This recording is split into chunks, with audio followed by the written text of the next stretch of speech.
بسم الله الرحمن الرحيم. اللهم صل على سيدنا ومولانا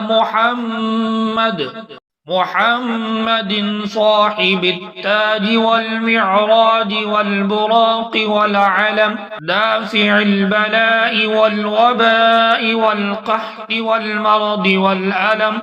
اسمه مكتوب مرفوع مشفوع منقوش في اللوح والقلم، سيد العرب والعجم. جسمه مقدس معطر مطهر منظر في البيت والحرم، شمس الضحى بدر الدجى صدر العلا نور الهدى كهف الورى مصباح الظلم، جميل الشيم شفيع الأمم صاحب الجود والكرم.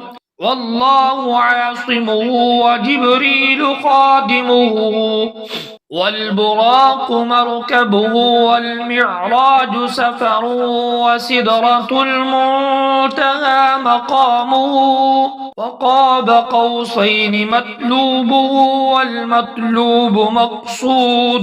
والمقصود موجوده، سيد المرسلين خاتم النبيين شفيع المذنبين، أنيس الغريبين رحمة للعالمين، راحة العاشقين مراد المشتاقين، شمس العارفين سراج السالكين مصباح المقربين، محب الفقراء والغرباء والمساكين، سيد الثقلين نبي الحرمين إمام القبلتين، وسيلتنا في الدارين صاحب قاب قوسين محبوب رب المشرقين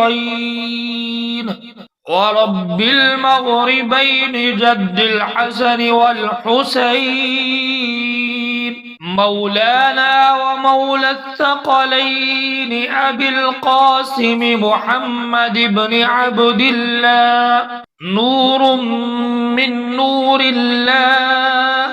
يا أيها المشتاقون بنور جماله، صلوا عليه وآله وأصحابه وسلموا تسليما.